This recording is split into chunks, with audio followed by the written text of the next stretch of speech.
willkommen in meiner Küche. Heute werden wir kochen, obwohl das Wort kochen wohl nicht ganz so passt. Lass dich überraschen. Ja, heute gibt es eine schnelle Tomaten-Zwiebel-Käsesuppe. Da siehst du schon einige Zutaten. Und das Rezept ist aus diesem Rezeptebuch. Und das Interessante an diesem Buch ist, das gibt es in mehreren Sprachen. Da kommen wir aber gleich zu. Und ja, das kann man nicht Kochen nennen. Das ist mein Vitamix-Mixer. Und er hat 2 PS. Also ein 2-Peak-Horsepower-Motor. Mein absolutes Lieblingsteil. Da steht es. Ja, und das werden wir gleich nutzen. Okay, hier ist MCV ASMR Martina. Ja, und die Stimme, die du hörst, die kommt aus dem Voice-Over. Schon mein 3. Versuch, aber irgendwie ist es schwer, mich heute zufriedenzustellen. Okay. Ja, das ist dieses Rezeptbuch und es ist so spannend in mehreren Sprachen. Es ist nicht nur einfach übersetzt, sondern für die einzelnen Länder gibt es auch einzelne Rezepte, ganz nach deren Geschmack. Wir sind jetzt auf der Deutschland, Germany-Kategorie. Da ist die schnelle Tomaten-Zwiebel-Käsesuppe. Habe ich schon so oft gemacht. Es ist einfach lecker, gesund. Ja, einfach super.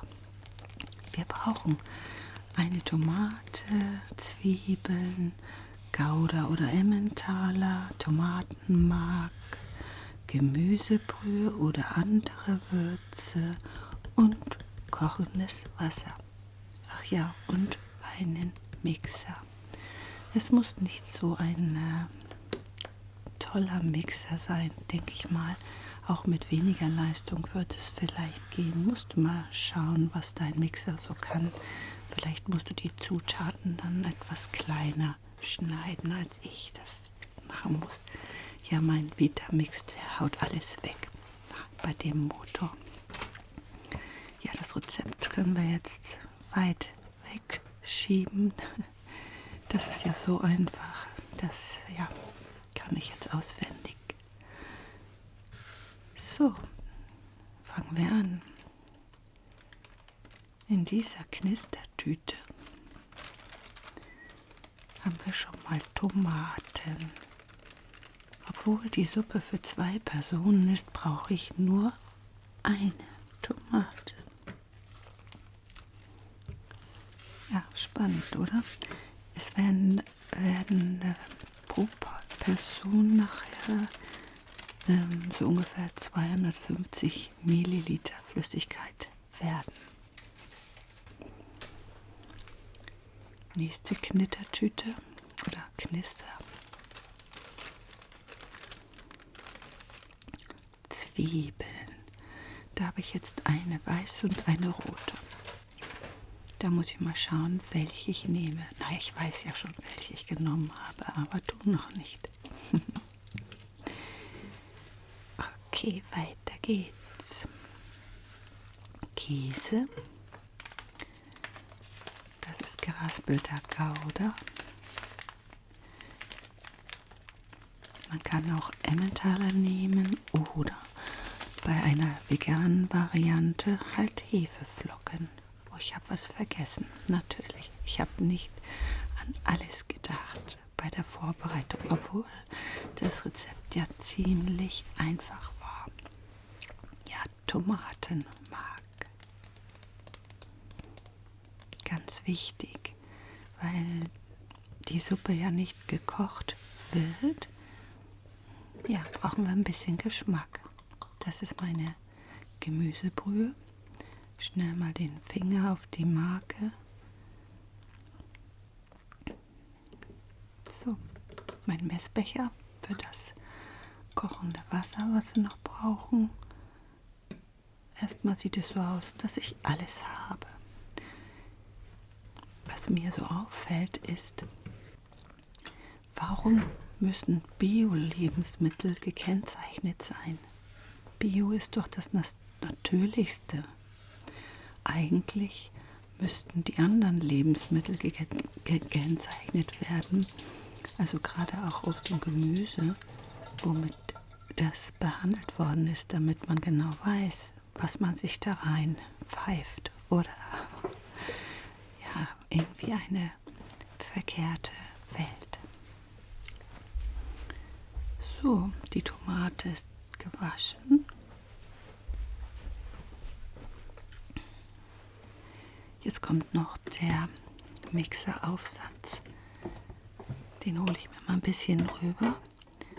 Und das ist so einfach. Man braucht nur die Zutaten grob zuschneiden, alles nacheinander rein und das Gerät macht dann den Rest. Ich liebe einfache und schnelle und trotzdem raffinierte Küche. Ja, diese Matruschka-Puppe heißt die, glaube ich. Das ist kein Spielzeug oder Deko. Das sind Cups. Das bedeutet, die einzelnen Teile, Ober- und Unterteile, sind Messbecher für einen Cup, halben Cup, dreiviertel Cup, je nachdem, wie das in diesen amerikanischen Rezepten beschrieben sind. Richtig hilfreich. Ich dachte, ich nutze die jetzt mal für dieses Rezept. Aber wir werden sehen, gebraucht habe ich es eigentlich nicht, aber egal. So, die Tomaten sind drin oder die Tomatenstücke. Wir brauchen jetzt so ein Viertelcup für die Zwiebeln. Und ich nehme rot oder weiß. Rot. Ja, die sind auch ein bisschen schärfer und würziger.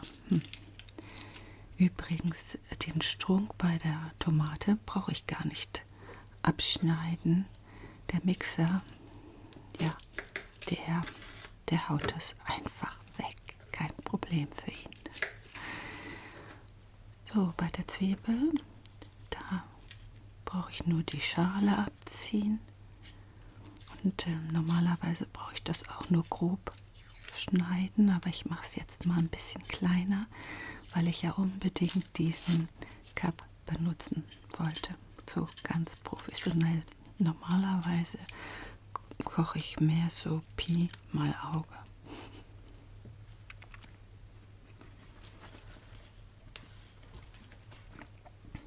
Ja, die Zwiebel färbt ein bisschen auf der Haut.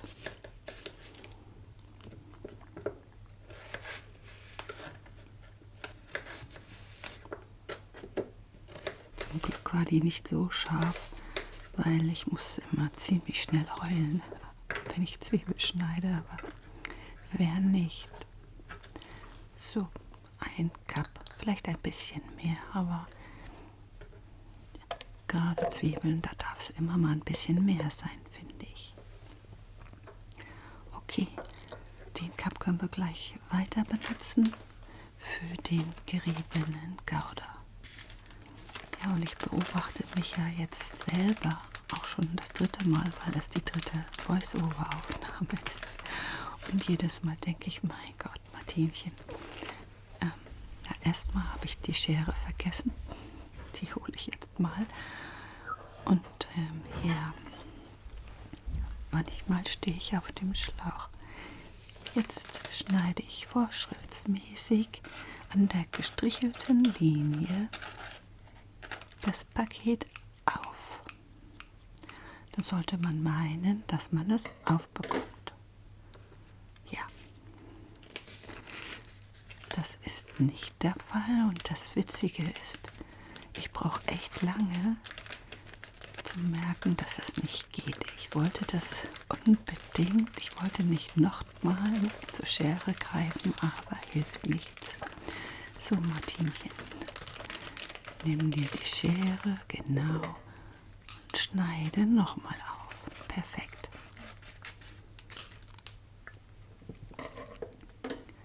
Auch hier möchte ich jetzt den Cup benutzen und würde das normalerweise nicht machen. Da würde ich das einfach so rein streuen.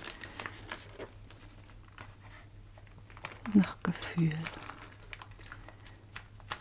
Ja, und da fällt auch schon die Hälfte daneben. Das ist ja sehr klebrig, der Käse. Aber ich gebe nicht auf. Ich möchte den Cup benutzen.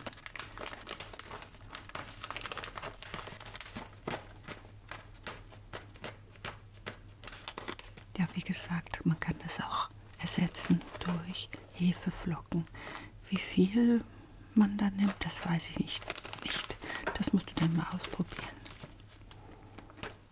Wichtig bei Hefeflocken ist auch immer, dass man das nicht mehr kocht. Sonst gehen die wertvollen B-Vitamine verloren. Ja, aber der Geschmack bleibt. So, ich habe es geschafft. Ein Viertel Cup Käse rein damit.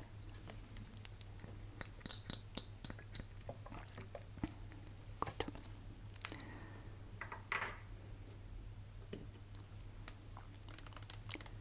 Tomatenmark. Das ist für den Geschmack auch sehr wichtig, weil die Tomaten werden ja nicht gekocht. Und ja, um da auch mehr Tomatengeschmack reinzubringen, ist das sehr wichtig. Auch die Farbe der Tomatensuppe ist eine andere, als wir uns das vorstellen, wie Tomatensuppen aussehen sollten. Spannend. Ich weiß nicht, ob es daran liegt, dass wir die Tomaten nicht kochen. Weiß ich nicht. So. Ganz ordentlich nochmal gefaltet. Jetzt kommt, ich glaube, ich mache das Wasser heiß. Ja, genau. Ich hole jetzt den Wasserkocher. Ich liebe den Wasserkocher, der hat so eine Ummantelung, sodass der außen nicht so heiß wird.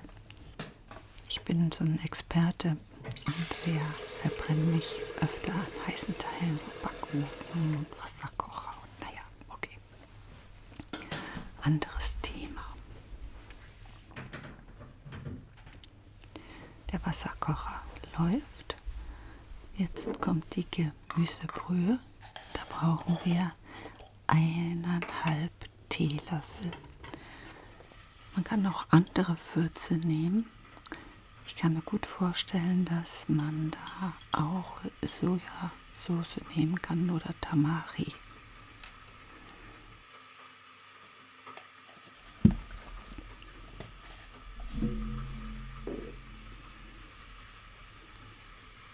Ja, dann räume ich jetzt hier schon mal ein bisschen auf.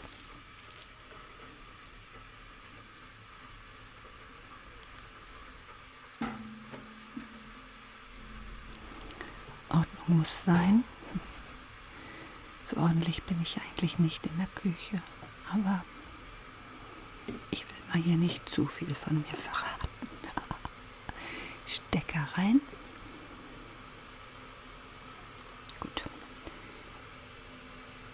Ich hatte übrigens mal eine Rohkostzeit und aus dieser Zeit stammt auch dieser Vitamix. Und ich habe auch noch ein großes Dörrgerät. Ja, vielleicht mache ich da auch noch mal irgendwas und mache mal so ein Fruchtleder oder irgendwie sowas. Mal schauen. Ich habe das jetzt ein bisschen verkürzt mit dem Wasserkocher. Jetzt kommen hier 240 Milliliter kochendes, aber nicht mehr sprudelndes Wasser rein.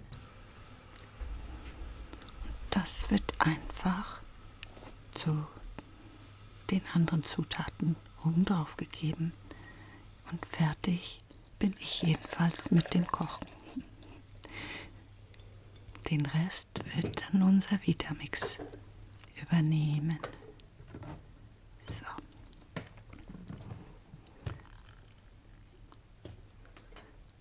Mein Vitamix hat 3 Schalter.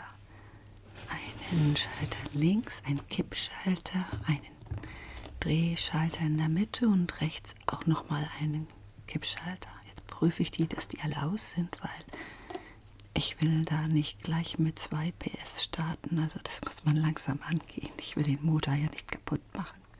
So, da geht er an. Dann kann man die Stufen steigern. Also ich gebe dann mal Gas, ganz vorsichtig sehe ich gerade. Weiter, das kann schneller passieren, Martinchen. Und volle Leistung und den Turbo. Zack. Ja, und jetzt arbeiten die 2 PS für uns. Ich stehe jetzt hier und warte. Das dauert so 2 bis 3 Minuten, aber nicht für uns. Das verkürzt sich. An dieser Stelle nochmal herzlichen Dank an alle Abonnenten und alle, die es noch werden, alle Zuschauer. Vielen Dank. Ich freue mich, dass ihr dabei seid und freue mich auf die nächste Stufe, nämlich die 1000 Abonnenten. Dann kann ich nämlich die Werbung, die sie manchmal mitten im Video schalten, wenn man ja kein anderes Angebot von YouTube hat, um die Werbung auszuschalten.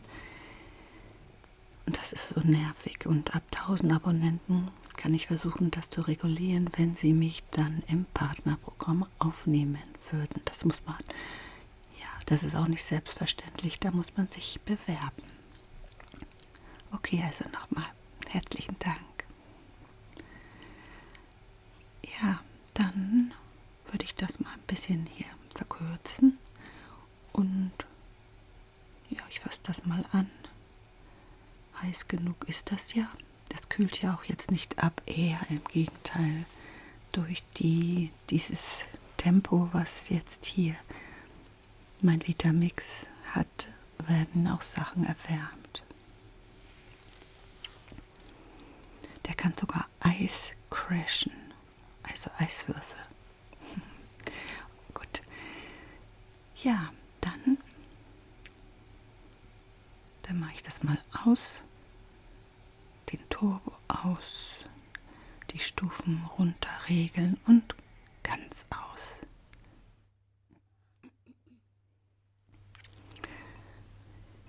So, die Schüssel, die ich hier habe, die ist ein bisschen größer als normal.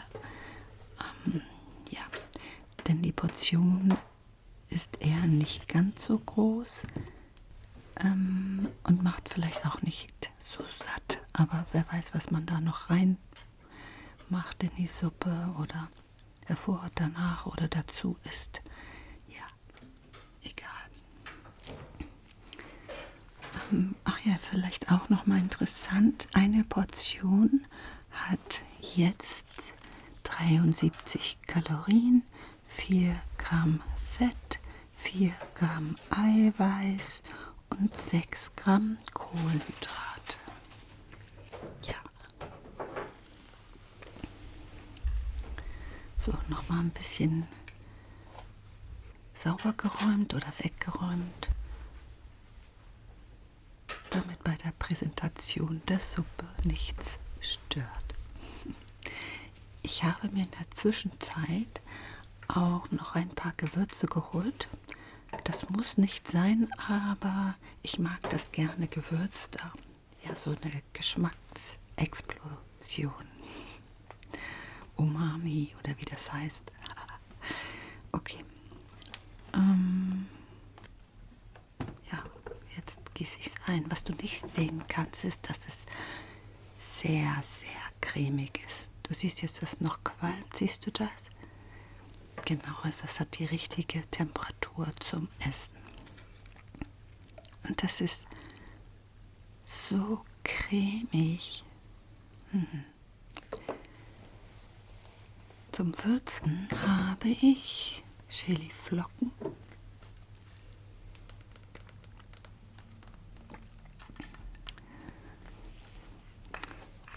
Und was habe ich dann noch? Ach ja, Liebstöckel hatte ich noch. Ich liebe das im Sommer, einfach rauszugehen und da so Kräuter abzuschneiden und ganz frisch in mein Essen zu machen. Ach, es ist so lecker. Das benutzt man leider viel zu wenig, Kräuter. Und das ist Oregano oder Oregano, je nachdem, wie man das betont. So. Und du kannst auch Sonnenblumenkerne noch reinmachen oder Zedernüsse oder Kürbiskerne. Der Fantasie sind da keine Grenzen gesetzt. Jetzt zum Schluss probiere ich die Suppe, aber keine Angst, hier gibt es keine Mouth Sounds, also keine Mundgeräusche. Mag ich es nämlich selber nicht hören, also da kann ich mich nicht entspannen bei. Ja, okay, das ist das gewesen und wie gewohnt schmeckt sie extremst lecker. Schön, dass du dabei gewesen bist. Ich weiß nicht, ob wir dieses Format nochmal machen, aber mir war einfach so danach. Also, mach's gut, mach dir was Schönes zu essen und bis bald. Bye bye.